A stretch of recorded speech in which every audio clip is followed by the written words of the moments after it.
Hi friends, incredible India video channel में आपका बहुत बहुत स्वागत है। आप सभी को महाशिवरात्रि की हार्दिक शुभकामनाएं। चलिए आज थोड़ा महाशिवरात्रि के बारे में जानते हैं और इसकी महत्वता को जानते हैं। भगवान शिव की उपासना का सबसे बड़ा पर्व महाशिवरात्रि 11 मार्च को होती है। कोशिश करें जब कभी आप मंदिर जाएँ तो गरीब बच्चों से ख़रीदें फल, जो भी ये पत्ते, बेल पत्ते, कुछ भी खरीदना हो गरीब बच्चों से ख़रीदें ताकि उनका भी शिवरात्रि बन सके और वो भी अपने परिवार के साथ एंजॉय कर सके इस त्यौहार को। कहते हैं कि साल में आने वाली सभी मासिक शिवरात्रियों में से फाल्गुन मास में आने वाली ये शिवरात्रि महत्वपूर्ण मानी जाती है। मान्यता है कि इस शिवरात्रि पर व्रत रखने और पूजा करने से व्यक्ति पाप मुक्त हो जाता है, लेकिन कोई भी व्रत बिना पूजा के अधूरा माना जाता है। इसलिए महाशिवरात्रि की कथा जरूर पढ़ें। चलिए आपको मैं थोड़ा सा महाशिवरात्रि की कथा बता देता हूँ। शिव पुराण के अनुसार एक गाँव में एक शिकारी रहता था। वह पशुओं को मारकर अपना कुटुंब पालता था। वह शिकारी एक साहूकार का कर्जदार था, लेकिन उसका कर्ज समय पर न चुका सका। गुस्से में आकर साहूकार ने उसे शिकारी को शिव मठ में बंदी बना लिया। जिस दिन उसने ऐसा संयोग किया उस दिन शिवरात्रि थी। साहूकार के घर पे शिवरात्रि की पूजा हो रही थी। शिकारी ध्यानमग्न होकर शिव की धार्मिक बातें सुनता रहा। चतुर्दशी तिथि पर उसने शिकारी ने शिवरात्रि की कथा भी सुनी। शाम होते ही साहूकार ने शिकारी को बुलाया और ऋण चुकाने के बारे में बात की। शिकारी अगले दिन पूरा ऋण चुकाने का वचन देकर खुद को उस बंधन से छुड़ा लिया। रोज की तरह शिकारी जंगल में शिकार के लिए निकला, लेकिन पूरे दिन बंदी गृह में रहने के कारण वह भूख प्यास से व्याकुल था। शिकार करने के लिए वह किसी तालाब के किनारे बेल के पेड़ पर अपने लिए पड़ाव बना लेगा। उस पेड़ के नीचे शिवलिंग था जो बिल पत्रों से ढका हुआ था। शिकारी को उस शिवलिंग के बारे में पता नहीं था। अपने लिए पड़ाव बनाते समय जैसे ही उसने टहनियाँ तोड़ी वो संयोग से शिवलिंग पर गिर गई। इस प्रकार पूरे दिन भूखे प्यासे शिकारी को व्रत भी हो गया और संयोग से उसने शिवलिंग पर बेलपत्र भी चढ़ा दिए। रात्रि का एक पहर बीतने के बाद एक गर्भड़ी मृगी तालाब पर पानी पीने के लिए पहुंची। शिकारी ने धनुष पर तीर चढ़ाकर जैसे ही प्रत्यंचा खींची, मृगी बोली, मैं गर्भड़ी हूँ, शीघ्र ही मुझे प्रसव होगा। तुम एक साथ 2 जीवों की हत्या करोगे? कैसे करोगे? जो ठीक नहीं है। उसने शिकारी से कहा कि मैं अपने बच्चों को जन्म देकर जल्दी तुम्हारे पास प्रस्तुत हो जाऊंगी, तब तुम मेरे प्राण हर लेना। ऐसा सुनते ही शिकारी ने प्रत्यंचा ढीली कर दी और मृगी झाड़ियों में लुप्त हो गई।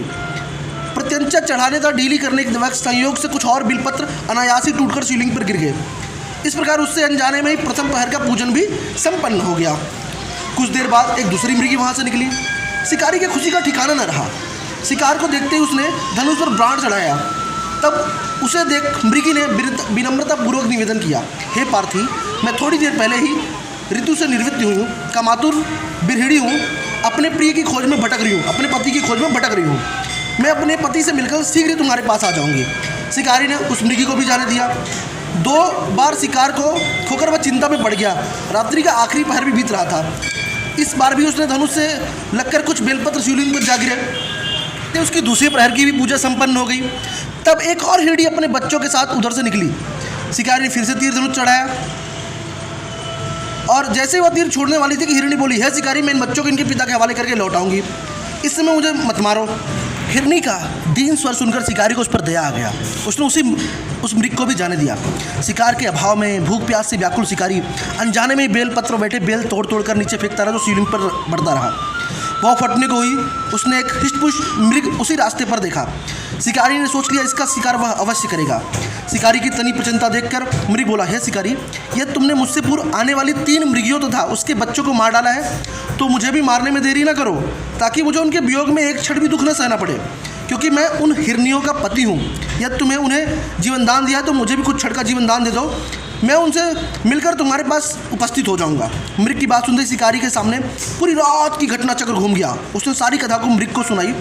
तब मृग ने कहा, मेरी पत्नियां जिस प्रकार प्रतिज्ञाबद्ध होकर गई हैं, मेरी मृत्यु से पहले धर्म का पालन नहीं कर पाएंगी, अतः तुम मुझे भी जाने दो। वैसे ही मुझे भी जाने दो, मैं उन सबके सामने मैं उन सबके साथ तुम्हारे सामने उपस्थित हो जाऊँगा। शिकारी ने उसे भी जाने दिया। इस प्रकार सुबह हो गई और व्रत उपवास भी शिकारी का पूर्ण हो गया। संयोग से शिवलिंग पर बेलपत्र भी चढ़ गया और शिकारी की शिवरात्रि की पूजा पूर्ण हो गई। अनजाने में हुई पूजा का परिणाम उसे तत्काल मिला। शिकारी का हिंसक हृदय निर्मल हो गया, उसमें भक्ति और शक्ति का वास हो गया। थोड़ी देर बाद मृग अपने परिवार के साथ शिकारी के पास उपस्थित हो गया ताकि वह उनका शिकार कर सके, किंतु जंगली पशुओं की ऐसी सत्यता देखकर शिकारी का बहुत ग्लानि हुई और उसका जो है प्रेम भावना देखकर उसकी शिकारी को बड़ी ग्लानि हुई और मृग परिवार को जाने दिया। अनजाने में शिवरात्रि के व्रत का पालन करने पर भी शिवराक्षी को शिकारी को मोक्ष की प्राप्ति हुई। जब मृत्यु काल के समय यमदूत उसे लेने आए तो शिव गढ़ों ने उसे वापस भेज दिया था। शिकारी को शिवलोक लेकर गए। आज के दिन आप भी महाशिवरात्रि की व्रत कथा सुने और अच्छे से पूजा करें। अभी तक आपने मेरे चैनल को सब्सक्राइब नहीं किया तो प्लीज़ सब्सक्राइब करिए, लाइक करिए, शेयर करिए। Thank you.